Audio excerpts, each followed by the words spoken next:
కాంగ్రెస్ పార్టీకి ప్రెసిడెంట్ అయిన రాహుల్ గాంధీ రీసెంట్గా ఆయన ఎక్స్లో ఒక వీడియో అనేది పోస్ట్ చేయడం జరిగింది. మరియు ఇది విపరీతంగా వైరల్ అవటం కూడా జరిగింది. ఈ వీడియోలో ఆయన ఏం చెప్పారంటే, అడానీకి కావాల్సిన ఫ్యూచర్ ప్రాజెక్ట్స్ అన్నీ గవర్నమెంట్ కావాలని తీసుకెళ్ళి ఆయన చేతిలో పెడతని అని చెప్పేసి ఆయన విమర్శించాడు. మన ఇండియాకి దగ్గరలో నికోబార్ ఐలాండ్స్ ఉన్నాయి. అక్కడ ద గ్రేట్ నికోబార్ ప్రాజెక్ట్ అనేది కడదాం అనుకున్నారు.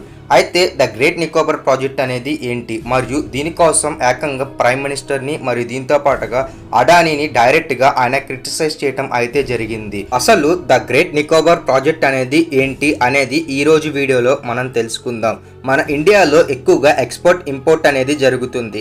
అయితే మన ఇండియాలో లోపలికి డైరెక్ట్గా పెద్ద పెద్ద కంటైనర్ షిప్స్ అనేవి రావు. మన ఇండియన్ పోర్ట్స్ లో జరిగేదంతా ట్రాన్స్షిప్మెంటింగ్. అంటే దీని అర్థం ఏంటంటే, మన ఇండియాలో ఒక పోర్ట్లో సరుకులన్నీ ఎక్కిస్తారు మరియు ఆ కంటైనర్స్ అన్నీ తీసుకెళ్లి శ్రీలంకలో మరియు లేకపోతే సింగపూర్లో ఆపేస్తారు మరియు అక్కడి నుంచి వేరే షిప్లోకి ఎక్కిస్తారు.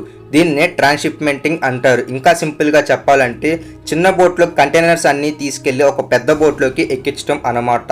ఇలా ఎందుకు చేస్తారు అంటే, మన భారతదేశంలో సముద్రం ఒక డెప్త్ అనేది కేవలం 15 మీటర్లు మాత్రమే.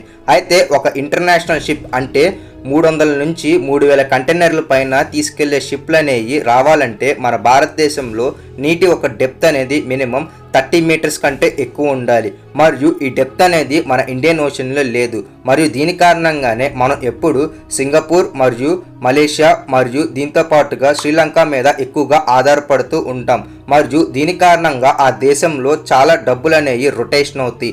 అంటే ఎక్కువగా బిలియన్స్ ఆఫ్ డాలర్స్ అనేవి కేవలం వాళ్ళు ఈ ట్రాన్స్షిప్మెంట్ మీద సంపాదించడం అయితే జరుగుతుంది. మరియు దీనికి చెక్ పెడతం కోసమే మన భారతదేశం రీసెంట్గానే ఒక ప్రాజెక్ట్ అనేది అనౌన్స్ చేసింది. మరియు ఆ ప్రాజెక్ట్ ఏంటంటే, ఇండియాకి దగ్గరలో ఉండే నికోబార్ ఐలాండ్స్లో ద గ్రేట్ నికోబార్ ప్రాజెక్ట్ అనేది వాళ్ళు కన్స్ట్రక్షన్ చేయాలనుకున్నారు.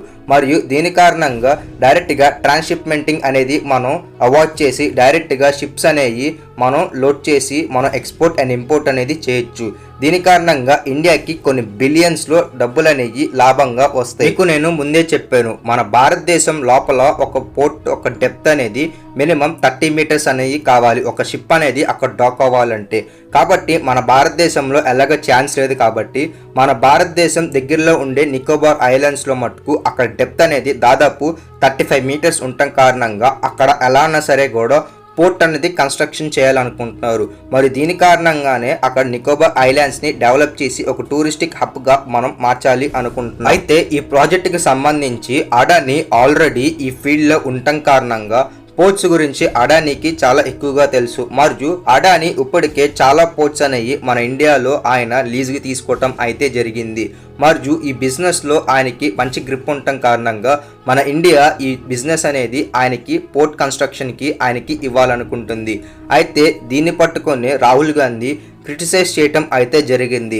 డైరెక్ట్గా అడానీ పేరు అనేది ఆయన తీసుకొచ్చి, మరియు ఒకవేళ ఈ ప్రాజెక్ట్ గనక సక్సెస్ అవుతే కొన్ని బిలియన్ డాలర్స్ అనేవి ఇండియాకి రెవెన్యూగా జనరేట్ అవుతాయి. కాకపోతే ఇక్కడ పెద్ద ప్రాబ్లం ఉంది. మరియు ఇక్కడ పర్యావరణం మొత్తం ఎక్కువగా చెట్లతోనే ఉంది. ఒకవేళ ఇక్కడ మనం పోర్ట్ అనేది కన్స్ట్రక్ట్ చేయాలి అనుకుంటే దాదాపు 50,000 నుంచి 1,00,000 చెట్ల దాకా కొట్టేయాల్సి ఉంటుంది. మరియు దీంతో పాటుగా అక్కడ ట్రైబ్స్ ఉండే ప్రజలు మొత్తం దీనికి ఒప్పుకోరు. మరియు అక్కడ ఉండే ప్రజలు అందరూ ఎలాన్నా సరే ఈ ప్రాజెక్ట్ అనేది ఇక్కడ జరగకూడదు అని చెప్పేసి వాళ్ళందరూ కోరుకుంటున్నారు. మరియు ఇది మాత్రమే కాదు, అక్కడ ఎక్కువగా వర్క్ చేయడానికి ఎంప్లాయీస్ వస్తారు. కాబట్టి వాళ్ళకి తగ్గట్టుగా అక్కడ ఎన్విరాన్మెంట్ అనేది క్రియేట్ చేయాలి. మరియు దీంతో పాటుగా అక్కడ సివిలైజేషన్ అనేది ఇంకా డెవలప్మెంట్ అనేది జరగాలి. మరియు అక్కడ ఉండే ట్రైబ్స్ మటుకు దీనికి ఒప్పుకోవట్లేదు. మరియు దీంతో పాటుగా రాహుల్ గాంధీ కూడా ఇది షార్ట్ టర్మ్ మరియు లాంగ్ టర్మ్ గెయిన్ కింద రాదు. కాబట్టి ఇది కేవలం అడానీ కోసం మాత్రమే ఈ ప్రాజెక్ట్ ఇవ్వటం అయితే జరుగుతుంది. కేవలం ఒక ప్రాజెక్ట్ కోసం అన్ని వేల చెట్లు నరికేయటం కారణంగా ఎక్కువగా గ్లోబల్ ఎఫెక్ట్ అవుతుంది. కాబట్టి అలా చేయటం తప్పు అని చెప్పేసి ఆయన చెప్పడం అయితే జరిగింది. అయితే మన ఇండియా మటుకు ఈ ప్రాజెక్ట్ మనకి చాలా ఇంపార్టెంట్ అని చెప్పేసి నరేంద్ర మోడీ గారు చెప్పడం అయితే జరిగింది. ఒకవేళ ఈ ప్రాజెక్ట్ సక్సెస్ అవుతే ఇండియాకి బిలియన్స్లో డబ్బులు రావటం అయితే పక్కా. మరియు ఒకవేళ ఈ ప్రాజెక్ట్ కన్స్ట్రక్షన్ చేయాలంటే అక్కడ పనిచేసే ప్రజల కోసం స్కూల్స్, హాస్పిటల్స్ మరియు దీంతో పాటుగా అక్కడ ఇన్ఫ్రాస్ట్రక్చర్ని డెవలప్ చేయాల్సి ఉంటుంది. అంటే బ్రిడ్జెస్ మరియు దీంతో పాటుగా రోడ్ కనెక్టివిటీ ఇలాంటి ఎన్నో చేయాల్సి ఉంటుంది. కాబట్టి అక్కడ దాదాపు 80,000 కోట్ల నుంచి 90,000 కోట్ల రూపాయలు అనేది ఖర్చు అవుతుంది. దీని మొత్తాన్ని ఇన్వెస్ట్ చేయడానికి అడానీ ముందుకు రావటం అయితే జరిగింది. అయితే ఇక్కడ ఇన్ఫ్రాస్ట్రక్చర్ మొత్తం బిల్డ్ చేయడానికి ముందుగానే చెప్పాను, చెట్లు అనేవి చాలా కీలకం మరియు అవి అడ్డుగా రావటం కారణంగా అవన్నీ తీసేస్తారు. మరియు దీంతో పాటుగా స్కై స్క్రాపర్స్ కూడా అక్కడ నిర్మించడం జరుగుతుంది, ఎందుకంటే టూరిజంని వాళ్ళు ఎక్కువగా డెవలప్ చేయడానికి.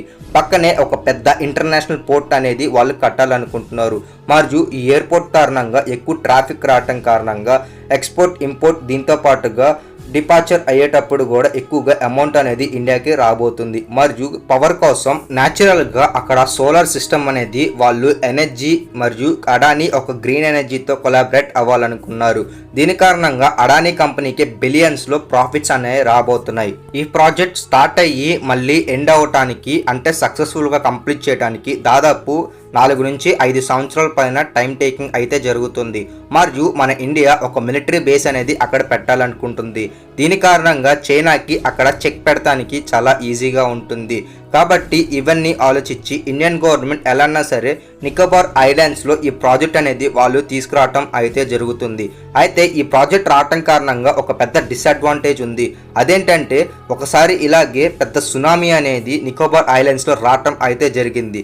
ఒకవేళ అన్ఎక్స్పెక్టెడ్గా సునామీ రావటం మొదలైనట్లయితే అక్కడ ఇన్ఫ్రాస్ట్రక్చర్ అనేది అన్ని వేల కోట్లు పెట్టి బిల్డ్ చేసిన ఇన్ఫ్రాస్ట్రక్చర్ ఒక్కసారిగానే కూలిపోతుంది.